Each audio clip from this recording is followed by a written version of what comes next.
right, well, hi everyone, and welcome to Coffee Hardtack, a digital engagement with the Civil War Museum in Kenosha.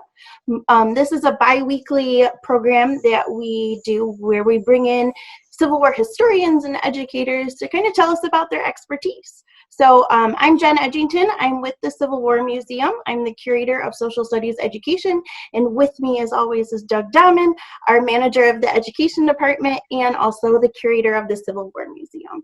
But today we're really excited. We have a great special guest. We're really excited to welcome Jake Wynn with us. So Jake, can you tell us a little bit more about yourself? Yeah, thank you so much for having me. I've been looking forward to this conversation. I'm glad to be here with you today. My name's Jake Wynn. I am the Director of Interpretation at the National Museum of Civil War Medicine in Frederick, Maryland. I'm actually stationed in Washington, D.C. at the Clara Barton Missing Soldiers Office Museum, which is one of the museums that we operate in the D.C. area. I grew up in central Pennsylvania, and ended up in Frederick, went to Hood College in Frederick, Maryland, where I studied history and communications, found my way to the National Museum of Civil War Medicine and started working at the front desk there and worked my way up through to becoming a program coordinator there, and then within the last 2 years became director of interpretation. Always been fascinated by Civil War history, military history kind of in general, and started out as a World War II buff as a kid, and loved, like Band of Brothers and that sort of thing, and then kind of transitioned into an interest in the Civil War. I spent a summer at Fredericksburg and Spotsylvania National Military Park as an intern. Working every day on the battlefield really fueled my passion for Civil War history, and never had an interest in medicine before working at the museum, but that has kind of become one of my favorite interests in the history field, is looking at where military history, social history, and medical history kind of come together. We're so happy to have you. Jake, as you said, the National Museum of Civil War Medicine consists of 3 really distinct sites. You've got the flagship museum in downtown Frederick, Maryland, the Pry House site at the Antietam National Battlefield, and then the Clara Barton Missing Persons offices in Washington, D.C. Can you talk about the distinct nature of each of those 3 sites, and then kind of a follow-up, as a staff member, the challenges involved with 3 sites that are really a pretty far distance apart? How do you manage all of that? Yeah, that's a great question. So each site we have, so the National Museum of Civil War Medicine, that's the original site. That's the kind of the genesis for all of this, based out of Frederick, Maryland, telling this kind of total story of the Civil War and medical care. And it's really a unique museum because of that, that it's focused solely on medical care, both sides in the conflict, looking at both the military and also the civilian kind of aspects of it. And oftentimes when you go to a battlefield, you'll get, battlefield medicine. But what's great about the National Museum of Civil War Medicine is that it tells the full story.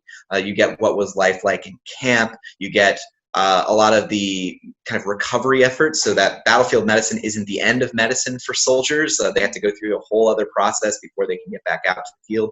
And ultimately about what we learned from the Civil War and how Civil War medicine kind of helped to create modern medicine as we know it today. This is kind of the beginning of it, beginning of modern military medicine and emergency medicine. So the next museum that got kind of tacked on was the Pry House Field Hospital Museum at Antietam. That museum opened in, I believe, 2005. That museum is in the Pry House, which was, and this is up for debate now, was George McClellan's headquarters during the Battle of Antietam. This is where the debate is. It's not really his headquarters, but he was there during the battle. Why it's important to us is that's where Jonathan Letterman, the medical director of the Army of the Potomac, spent much of the bloodiest day in American history.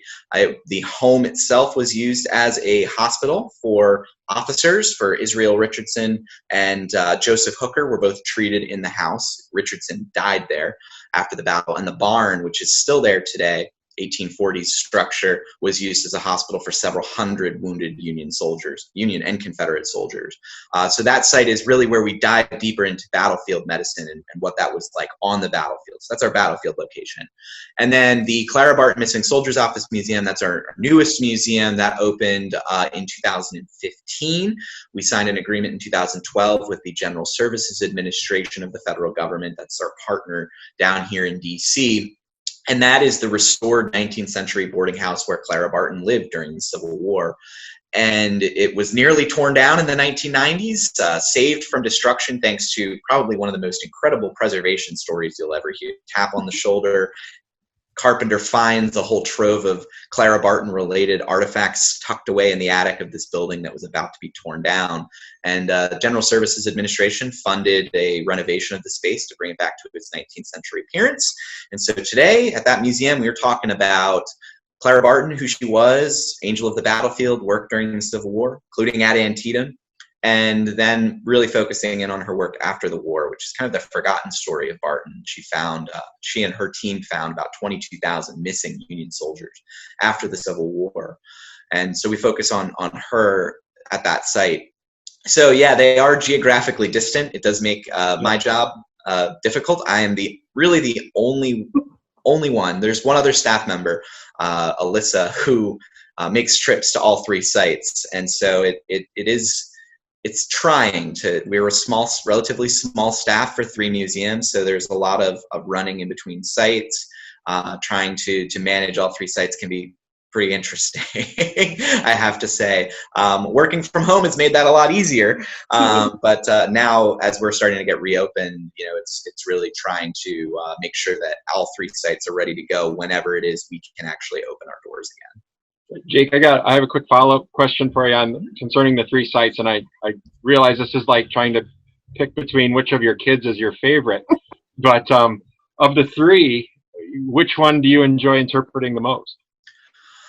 Well, I really love the National Museum of Civil War Medicine. That's where I really was able to learn how to interpret and how to take a tour through that site and to talk about medicine. It touches on all of these different aspects that I found fascinating.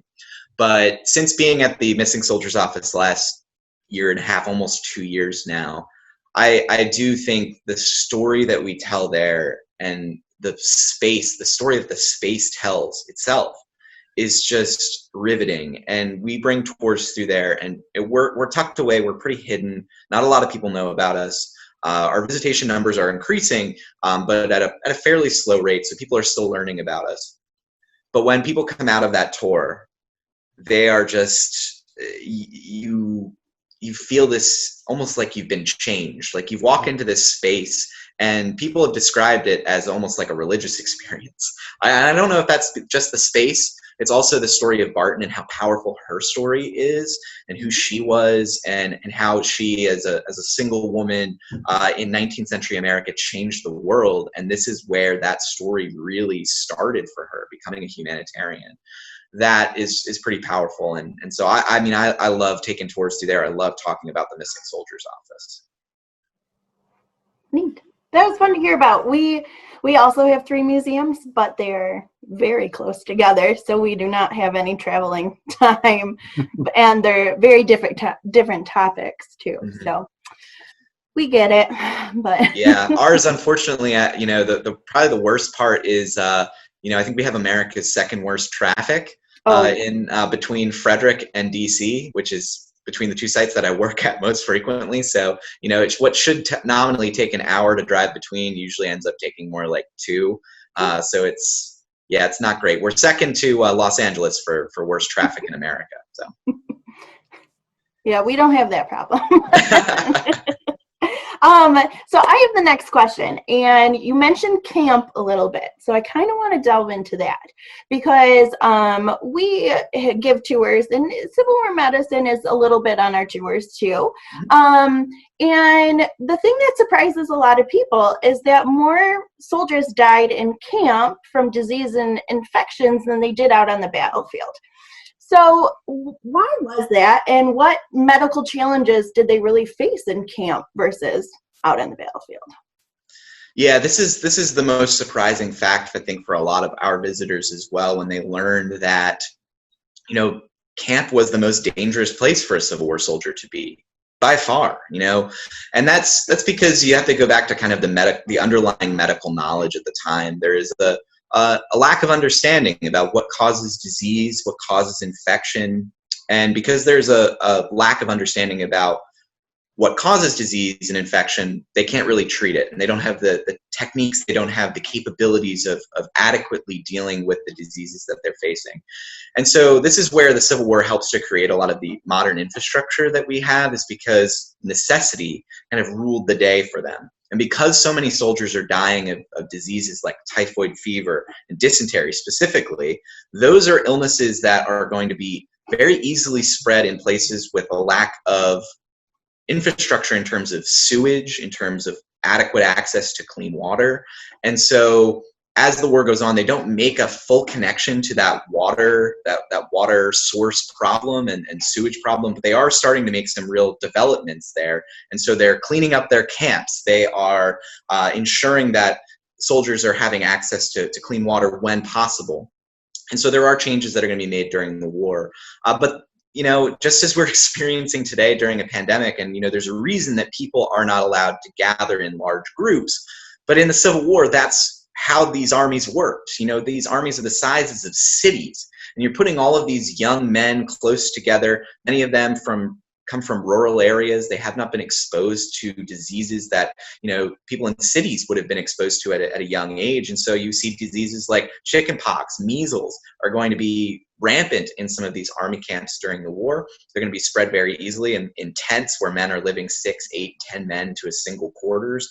Those sorts of things are going to lead to these places becoming serious problems. Serious outbreaks of disease are going to take root in these army camps.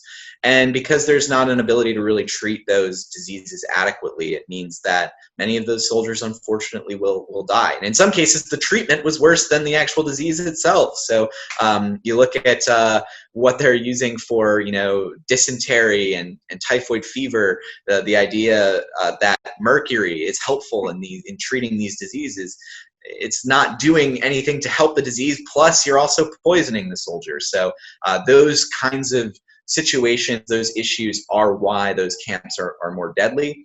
That's not glamorous, though, and it's weird to say glamorous, but when we think of Civil War medicine, we think of the battlefield, we think of soldiers with gunshot wounds, we think of amputations, and that's what we see in popular culture, for better or for worse.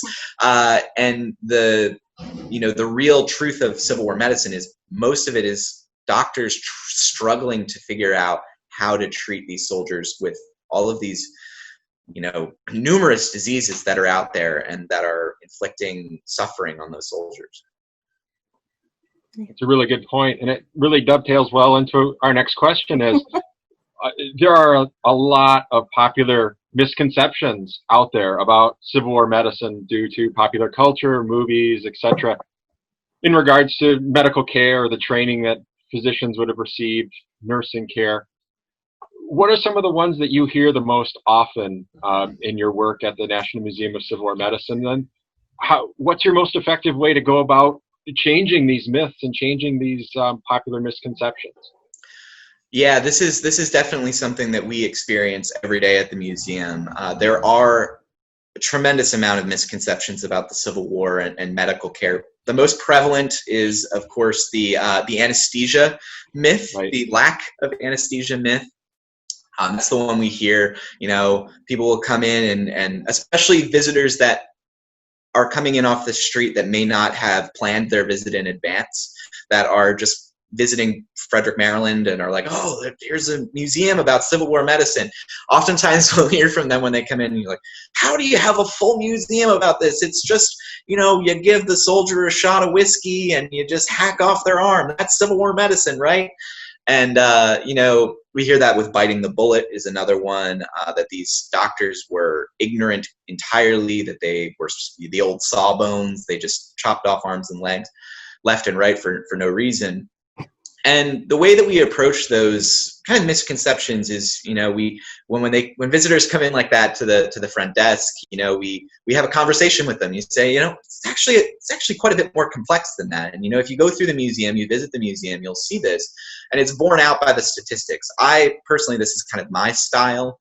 I rely on the numbers that are provided by the medical and surgical history of the war. And thank goodness we have access to that record that was produced during the Civil War from data that was collected during the Civil War and then pulled together and compiled in the decades after the war.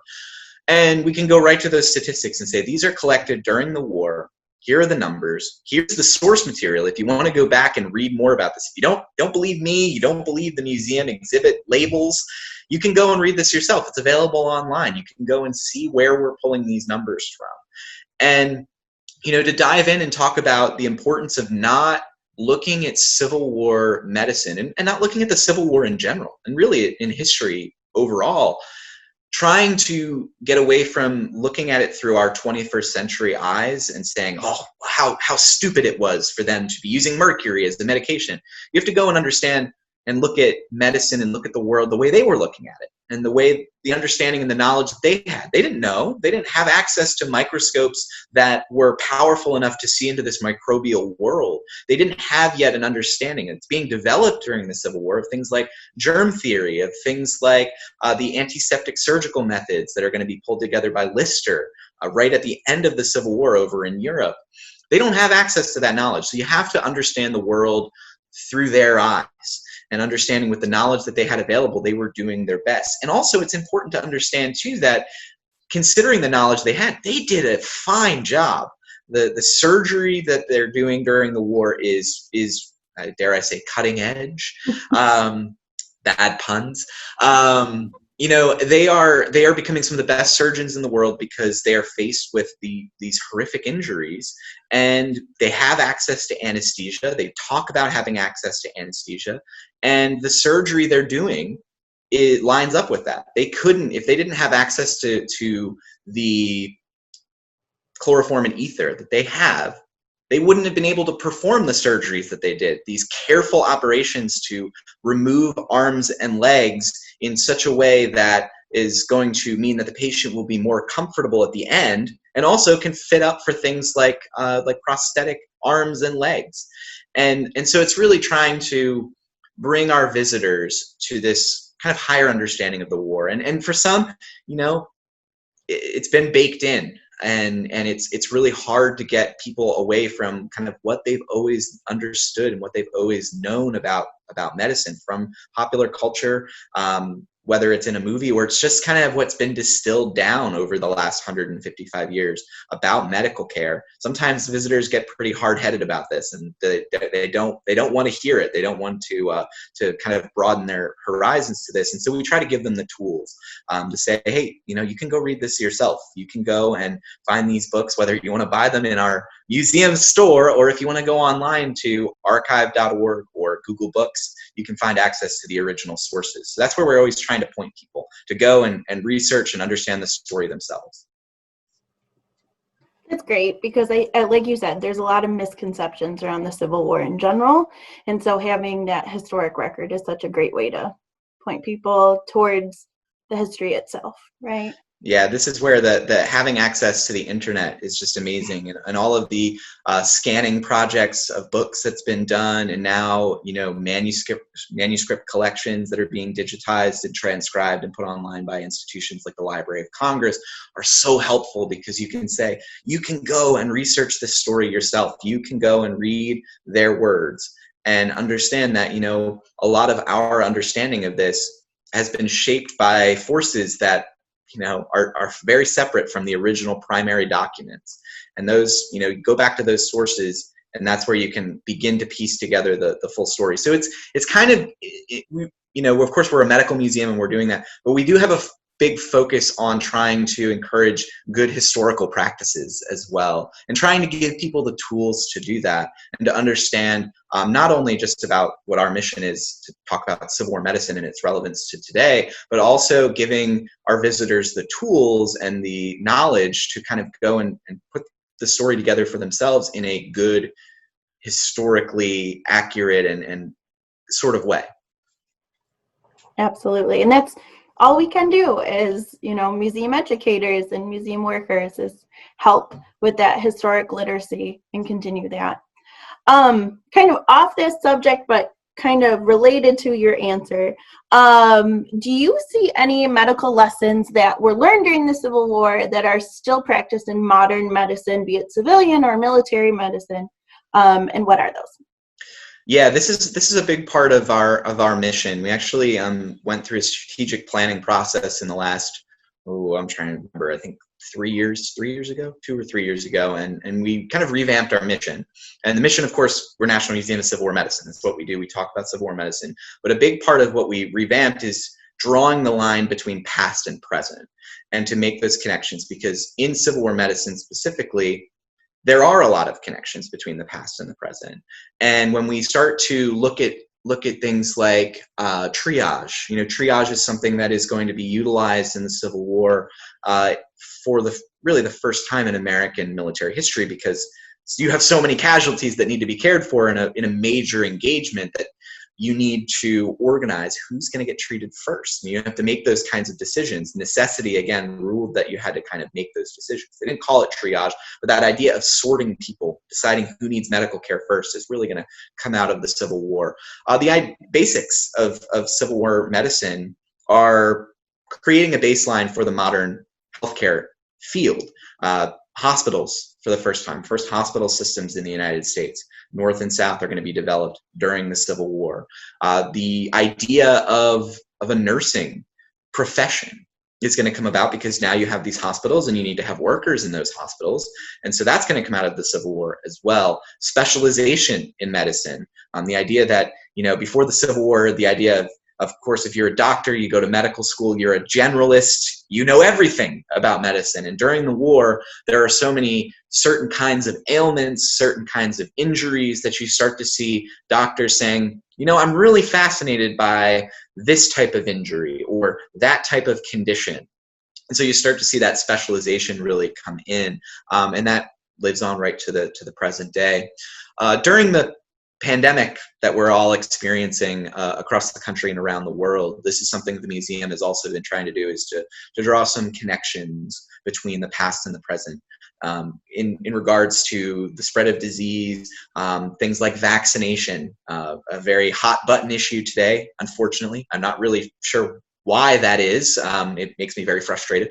But to draw those connections. And I think one of the ones that I've been exploring kind of myself is, in our time today, up to the time of the pandemic, it's hard to kind of talk about this, but up to the time of the pandemic, I think, even though I talk about this and try to overcome it, our knowledge, our medical knowledge, is just so far ahead, so far away from what they understood during the Civil War. And, it's all this culmination of knowledge. Over 155 years, we have that knowledge. And then when this pandemic hit, I gained a new appreciation. I've been trying to convey this in some of the live streams that we've been doing. It's made me realize, and I think it's made other people realize this as well, as we're going through a crisis, that we don't have the medical supplies for this. We're running out of the masks that are needed. We don't have the supplies. There's overwhelming numbers of patients, and we weren't prepared for this.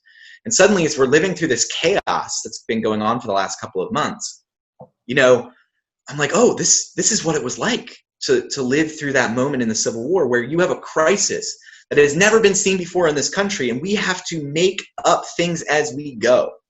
And we don't tend to think about that 155 years later. Oh, of course, we've learned all of these lessons. But in reality, we haven't. We have to learn them again. And this is kind of a message that, going back to the Civil War, it's like, looking at this and understanding where they were and how they were adapting to the crisis is actually really helpful for us, because we can look at them and what they did and say, look at those strategies that they employed. How did they organize? How did they get together? How did they create these systems out of nothing? And how can we do something similar today and cobble together a system to get us through this crisis and to begin to work towards recovery? So that's where those kind of connections between past and present, I think, are really important, and we can look back and learn from the Civil War and from Civil War medicine. Yeah, I think those are great points. And one of the things I think Jen and I both emphasize when we take groups through our museum is, not everyone has served in a forward position or will fall under combat, but we've all been to the physician. We've all been to a doctor before. Mm-hmm. And we can all make value judgments. You can say, my experience with medical care is this, and then here's the experience during the Civil War. So it's a real powerful way to bring people back, and I think give them that connection. Civil War medicine is a great way, I think, to make those immediate connections. And then, as you say, with the misconceptions, how could they not know that? How could they not understand what caused disease? And when we talk to our groups, it's like, well, fast forward 155 years from now, think about how people will respond to how medicine in 2020 treated cancer. Yep. Hopefully things will move forward. And you can imagine in 160 years, people condemning our society for how we use chemotherapy to treat these diseases. You're basically poisoning people. How could they have been so short-sighted to do that? So it's a really neat way to make those immediate connections and have people rely on their own experiences maybe to understand a little bit more about the history. Absolutely. And that's something that moving forward, we're definitely trying to explore more and trying to, as we're beginning to revamp some exhibits at the museum, the National Museum of Civil War Medicine. Well, that's what we want to kind of explore. And I think that the pandemic, I think this is going to really help us with this, is that, just asking people what is their experience with healthcare? What is healthcare? What is that term? What does that mean to you? And getting our visitors to think about that, and then looking at what healthcare was like in 1863 and making those comparisons and how far we've come, but also how much things are the same. Right. Yeah. I think we have time for one more question. So I wanted to just take a few minutes, if you could, and give us some recommendations for those that are interested in learning more about Civil War medicine, because I think that you're right. There's a lot of topics to cover. There's a lot that is misconception, and when we watch movies and they're drinking whiskey and cutting off arms, there's a lot that is misconceptions there. So what reading or watching or podcast listening do you recommend for those watching this to learn more about Civil War medicine and see it kind of in that accurate light? Yeah, this is great, and I love that I have those kind of options. So we have some book recommendations, I have some TV recommendations, and I have podcasts. So we'll start with books. So Shauna Devine is a medical historian. She's on the board of directors for the National Museum of Civil War Medicine. She teaches at a school in Canada. She has a book called Learning from the Wounded, and it covers the U.S. Army's medical department during the war and kind of the advent of scientific medicine in the United States and how the U.S. Army kind of helped that style of medicine, which is still with us today, thankfully. And it's a really good book. It's kind of my baseline for where I kind of took my understanding of Civil War medicine kind of to this next level, because it takes kind of the basic knowledge that I got from working at the museum and working with our amazing docents and volunteers who are mostly medical professionals and do an incredible job of interpreting the Civil War. And then that book really just elevates it to the next level. So it explores many of these misconceptions and these ideas that we talk about, and then many more. So that's definitely a book recommendation. One of them. Another one, I'm very passionate, and those of us working at the National Museum of Civil War Medicine, Jonathan Letterman, the medical director of the Army of the Potomac during the war, created a plan that basically revolutionized battlefield and emergency medicine. There is a biography of him called Surgeon in Blue, which I highly recommend. And in conjunction with that, I always say to go and read Letterman's own words. So this is a book that is available both in print and online. It's published in 1865. It's called Medical Recollections of the Army of the Potomac. And that is Jonathan Letterman explaining in his own words how he went about creating and recreating battlefield medicine during the Civil War, during some of the biggest battles, including Gettysburg. So those are my book recommendations. As for TV, I will say, if you want to see a more, I won't say it's super accurate, but it is more accurate than most of what you'll see in with Battlefield and Civil War medicine on TV or in the movies. Mercy Street is a project that the museum was involved a bit with, doing some historical consulting for that. And I think of all popular culture, it's done the best job of portraying Civil War medicine. Now, as for the other Civil War history in there, not so great, but the medical scenes are super accurate. They do a great job with that.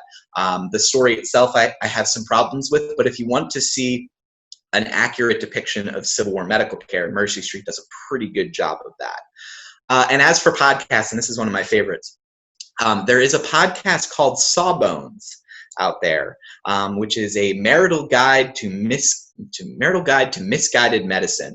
And it's a husband and wife. The wife is a physician, and the husband is I think he calls himself a comedian, but he's not very funny. It's kind of the joke is that how unfunny he is. But they talk through medical history together. So it's not just about the Civil War, although they do get into things that are relevant to the Civil War, like amputations, like the use of mercury as a medication, but they explore all of these aspects of medical history in a really fun and really accessible way. I know I've learned a lot about it, especially about kind of the ancient origins of a lot of the things during the Civil War and even right up to the modern day. So if you're looking for a good podcast, I think the episodes are like 20 to 30 minutes long. There's a lot of episodes at this point. They've been doing it for a couple of years. That is a recommendation. It is fun, and you'll also learn a lot. Great. Well, oh, go ahead, Doug. Yeah, I just wanted to also, for those of you who may be viewing this from the Midwest, I also want to, Jake's too modest to give a plug to the museums, but if you really want to know about the story of Civil War medicine, the physicians, the nurses, the care, I cannot emphasize enough going to the 3 sites that the museums have. My favorite personally is the one in Frederick, obviously.